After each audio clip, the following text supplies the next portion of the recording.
Learning how to pick locks has really opened a lot of doors for me. How you going? And welcome back to another SCP video. Today we're going to be going over SCP-004. The reason why we're not doing 003 is because it's a piece of trash. No, I'm sorry. I'm not here to put down other people's content. 003 is fine.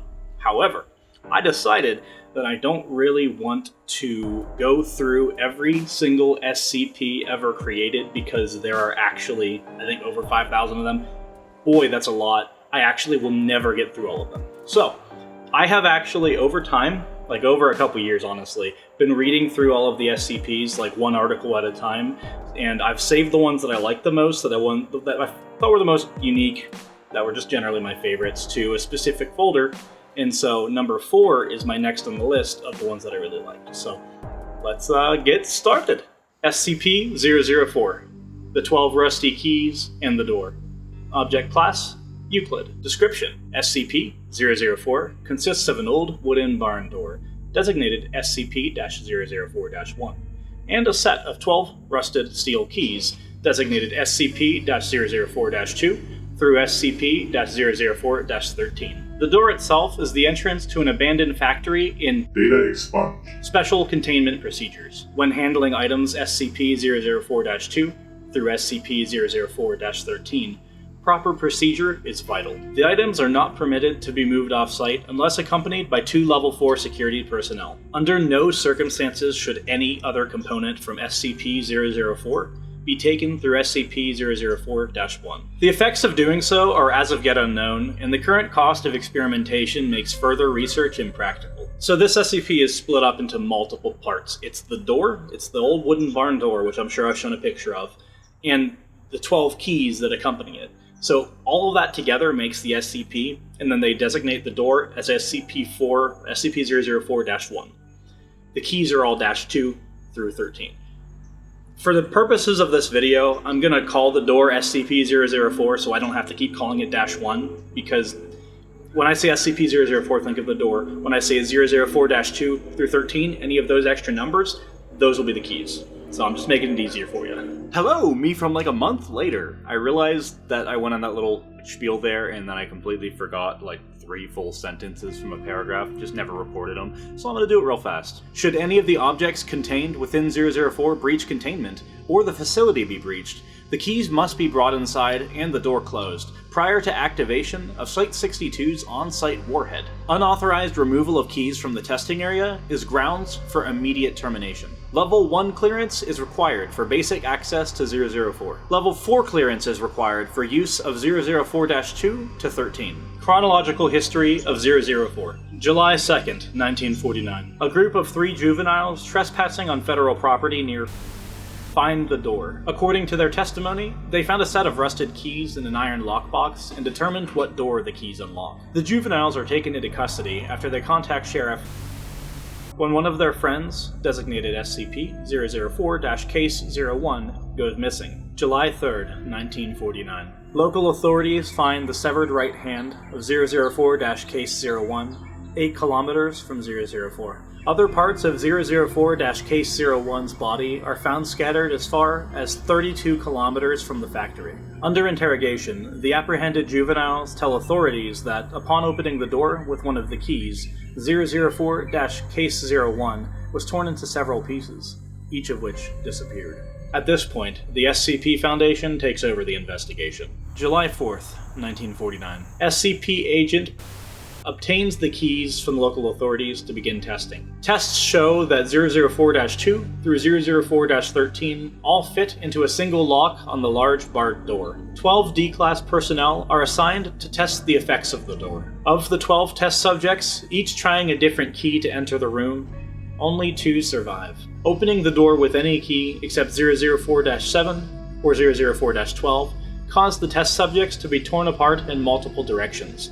However, no dismembered parts were found until later. At the time of writing, only 2 parts of each subject have been recovered, with the exception of the subject using SCP-004-, whose pieces were scattered in close proximity. The others have, for all intents and purposes, vanished from existence. Of the 2 surviving subjects, only one having used 004-7, returned unharmed. The other came back in a near catatonic state, able only to remove himself from the room and then collapse on the floor, and had to be restrained to prevent him from gouging out his eyes. The subject using 004-7 said that he had entered a large room, impossibly big for the size of the attached building. Not gonna say TARDIS technology, but after his exit, 004 was propped open and an armed squad of level 3 personnel entered. The size of the room is impossible to measure, and the doorframe and the individuals in the room are the only parts of the room that can be felt or illuminated. July 16th, 1949. The juvenile suspects and sheriff are terminated. Early Foundation really just liked to kill people. There are no other options but just to kill anybody who might have an idea of what's going on, and that sucks because I'm just saying, when you see the word terminated, unless they specifically talk about terminating someone's job, generally in the SCP Foundation, terminated means murdered. August 2nd, 1949. Is declared a hazardous area due to unexploded ordnance, and fences erected in order to prevent civilian ingress. Tests to determine safety of exposure to environment behind 004 begin. December 1st, 1950. Space-time anomalies resulting from exposure to 004 are confirmed. Testing is suspended until further notice. July 2nd, 1950. The unaccounted for remains of 004-Case 01 appear unexpectedly outside 004, despite being killed decades before. The remains of 004-Case 01 are not decomposed in any manner, and are still warm to the touch. Blood remains uncoagulated. The remains are remanded for testing. July 4th, 1950. The unaccounted for remains of one of the 12 original test subjects appears in a similar manner to those of 004-Case 01. The remains have been designated 004-Case 02. Records suggest that both Case 01 and Case 02 used 004- March 21st, 1999. With the massive proliferation of nuclear weapons and World War III only years away, construction has begun on a site inside 004. The site is to stock supplies for person days. April 21st, 1999. Has ordered the site inside 004 to be expanded to include emergency storage for all mobile SCP specimens and a petabyte database for the storage of all SCP data. The facility is now referred to as Site 62. Leave it to the Foundation to find a pocket dimension that has killed multiple people up to this point. Be like, yeah, I could make that an SCP facility. September 25th, 2000. Site 62 is operational. Labs and containment units are complete and can contain the most dangerous specimens. Backup of the SCP database has begun. January 25th, 2001. Due to time anomalies, all personnel working at Site 62 are required to reside on site permanently. Families of personnel are to be informed that loved ones perish in an industrial accident. Cloned bodies have been prepared for funeral. August 14th, 2003. Massive power outage across northeast United States and through Canada. Due to the initial failure of multiple SCP generators, Site 62 was without power for 53 minutes. During those 53 minutes, those on site were completely without any source of light. They reported sensing creatures and people, although no abnormal entities could be seen or felt. Selected facility personnel were allowed to read and said that the creatures sensed were of humanoid size but otherwise similar to the massive green creature described. Space-time anomalies. SCP-004 seems to propagate spatio-temporal anomalies. Those who have been in the site for weeks insist that they had only been in the facility for several days, and records of work completed and supplies consumed support their claims. Other temporal anomalies include 004-2 through 13, and especially the reappearance of 004-Case 01 and 004-Case 02, exactly years after using SCP.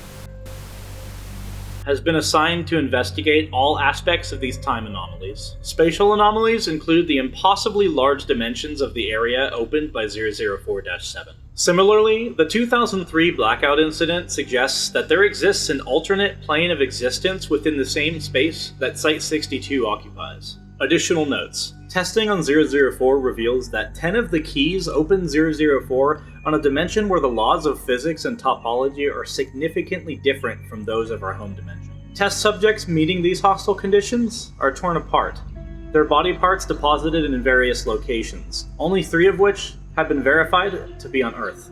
Material deposited at 2 of these points appears immediately.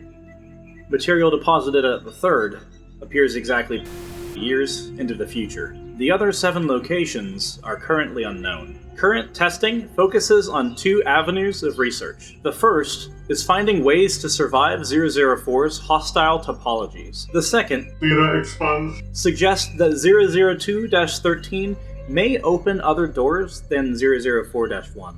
Appendix A. Mental health effects of 004-12. All Class D personnel using 004-12 return in a catatonic state, unable to speak. Some may have enough energy left to try to claw out their eyes. Only one has regained speech, following long-term psychotherapy. He was able to tell the psychiatrist that he saw a massive green creature, so large that much of its body extended beyond his field of view.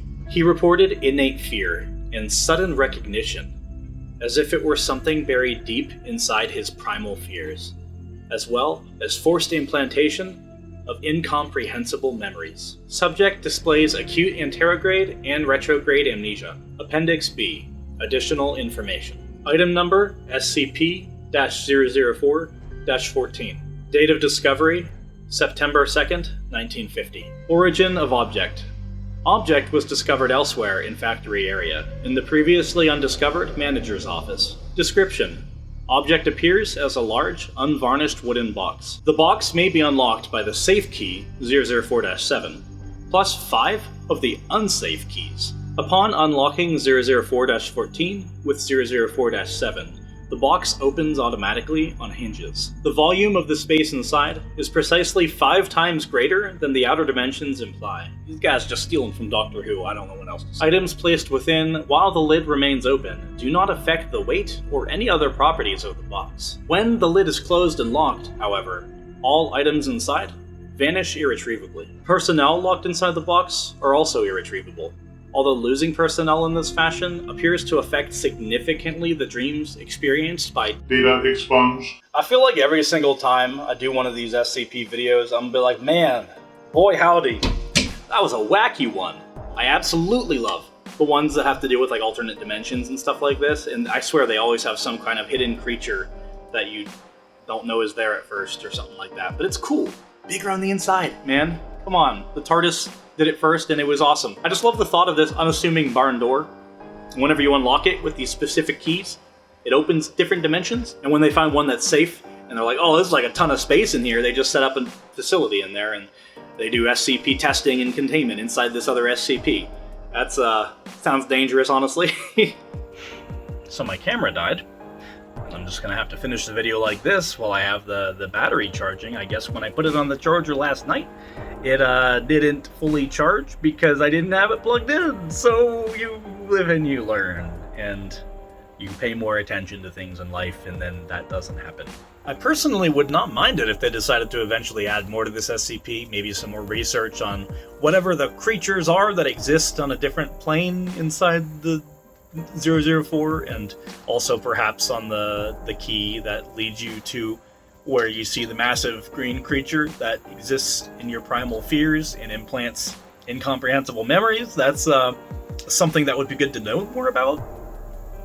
Just my thoughts, though. Yeah, I don't know if I have too much more to say about that one. I think it's a really interesting one, and I love ones where they can do exploration too and everything, which this one doesn't have a lot of that, no really exploration logs. It's more just a big empty space, but it's very interesting, and I definitely plan on doing more SCP in the future. Obviously, it's just too cool to not to. And the last video, the one with the Pittsburgh Green Man, that turned out really well in the end. I actually shared it to a Beaver County Facebook page, 2 of them actually, and it was really well received there, and that video now has like 3,400 views or something like that, and I have up to like 60 subscribers, which I was not expecting. It's awesome. I'm very excited to see that, and I'm hoping to just continue doing some fun stuff for you guys, and doing this stuff. Like I said, would like to do it more consistently, but not always going to be possible, so we're going to do what we can with that, and just going to consistently, as in more often.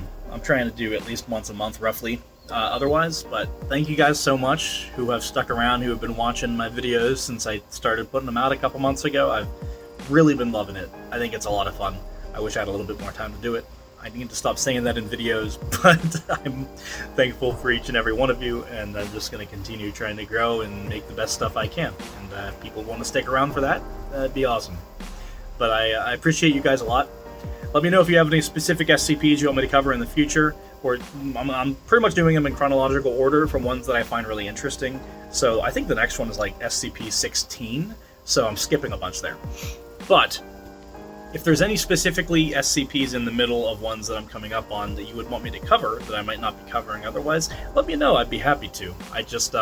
I'm going through a list of ones that I made a while back, of ones that I've read through that when I read them at the time at least thought were really interesting or unique, that sort of thing. So but thank you guys so much for watching, for sticking around with me, and I do hope that you have a absolutely wonderful day, and I will see you around. The effects of doing so are as of yet unknown, and the current cost of doing... I am growing. I am learning to speak over a crow.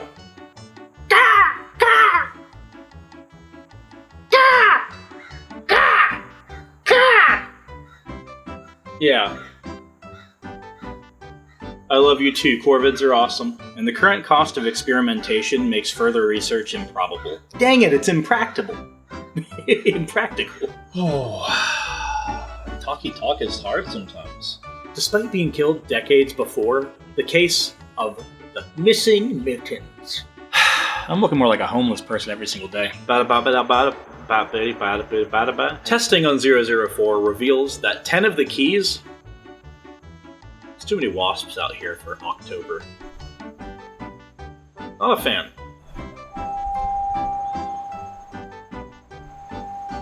The aliens are finally here. Object was discovered elsewhere in